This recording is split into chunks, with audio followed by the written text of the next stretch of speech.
1 FM and AM 1160. Good morning. Glad you're with us here today. Our conversation with Bob Pollock brought to you by Marcus and Mack, a law firm representing injured people. Now, you can give Bob a call with your questions at 479-1160, also 349-WCCS. You want to Facebook him in, you can do that as well on our Facebook page. Jake is here faithfully waiting to take your question for Mr. Pollock. Good morning.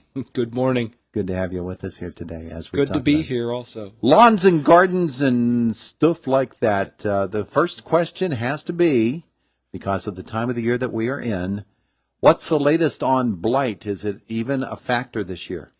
Late blight, still no incidents. It's good Which to know. is amazing. Yeah. My tomatoes look great. And most of the tomatoes I've seen are looking pretty good too. Yeah. Did a big go of sauce last week, doing another one tomorrow. Good. There's still a little bit of early blight around and a little bit of septorial leaf spot, which are still two common leaf spots caused by fungal organisms that we see every year on I tomatoes, have spots too, but they're freckles and they're caused by sun, not by fungus. Good. And I've got a bunch of them.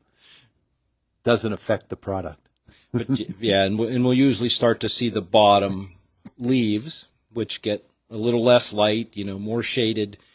They stay moist or damp longer each day, and then those will, start to get spots and yellow, and then we might lose some of those. But oftentimes if we can keep the top of the plant healthy, keep the fruit healthy, then we'll still get a good yield despite that. I notice my grapes have a lot of spots on them. Good old black rot. Also, I think common this year. I've had several questions about that already. So so others have it too. So it's around. Okay. Yeah, we've had it's all back to those wetting periods at the right time. Black rot will affect both the foliage and the fruit.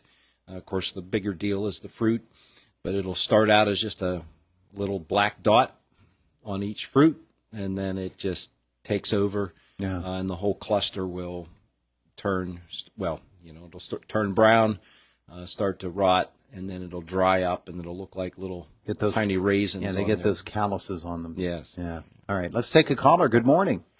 Good morning. Morning, Dr. Bob. Good morning. I have an echinacea question for you. For the first time, I've noticed the leaf is turned over, exposing the underside of the leaf, and the plant has done that by itself. And then it looks like there's a layer of the leaf that's been removed. There's a spot, but it doesn't go the whole way through. It just looks like, we'll say, the underside of the plant leaf has been removed. Do you have any thoughts on that? Okay. That sounds like it could be an insect causing that. Yeah. I haven't put a lens on it yet. Okay. And it might be more it could be a beetle that will feed on the surface layer of the leaf and leave, not chew through like caterpillars will sometimes, and just chew out the whole leaf. But they'll just feed on the leaf hoppers and some other ones like that will just chew off just that outer layer, leave the inner layer, and move on. But they might have wings and fly, so it might be a little hard to, find them, see them. Right. Right. You almost have to kind of stand there and observe and see whether, what flies in and what might be crawling around on there. Yeah, I thought it was interesting that the plant has flipped the leaf so the bottom side is up. I've never noticed that on echinacea before. Yeah, and unless, and sometimes if that feeding is early before that leaf is fully expanded, sometimes that will cause it to, as it continues to grow and mature, because there was damage there, it won't continue to develop normally, and that could cause it to turn or twist. Okay. Also, just from that feeding initially. Thanks a lot. You're welcome. All right, thank you. And again, that line is now open again, 479-1160. So bottoms up on the leaf, huh? Yeah, there's all kind of crazy things that can happen out there. Yeah. And sometimes we see twisting, contorting, misshapen foliage, which can happen as a result of some herbicide drift. So some of the common materials like 2,4-D, which is in almost every lawn weed control product, is one of the active ingredients. That can act as a plant growth regulator. Okay. And so if it gets applied to the turf, just normal application, if it's too warm, or sometimes that material can volatilize, or if you get just a little bit of drift from that, just to overspray, that can move on to other plants, which you don't want to get it on, and cause those plants the cells to divide, and you'll get twisting and curling and cupping of the growth of those plants. Yeah, okay. Caller just dropped off the line, so if you want to call back, 479-1160 or 349-WCCS, or if you want to Facebook us, we can take care of that too at the WCCS Facebook page. Bob Pollock is with us this morning as we talk about lawns and gardens and such. With all of the dry weather and the extra hot weather that we had in the month of July, lawns sort of put the brakes on growing. Yeah, they did. But in the last couple of weeks, they've caught up again, haven't they? Yeah, they've come back. Just that we've just had enough moisture, even though it's been spotty. Still, we've had enough moisture that's allowed that to, come back a little bit and start to green up a little, and need to mow it again. And in these cooler nights that we're going to get here in the next week will also aid that. Yeah. Less stress, and when it gets too hot and too dry, then that plant's able to just slow down and not go dormant, but just slow down, and so it doesn't grow. It might turn brown a little bit. It's a good time of year to start to look for, if you get spots in the yard, you might look for Japanese beetle larvae. I've still seen a few adult Japanese beetles Still around. at this late stage. Yeah. Wow. I had some in a trap the other day, and wasn't very, just a couple, but still, the adults were around. But of course, they lay eggs, and then those eggs hatch into the larva, Japanese beetle grubs, and then those will feed on the roots of turf. As you know, a commercial truck went through one of my shrubs and destroyed it, one of my really big shrubs that has been there for over 40 years.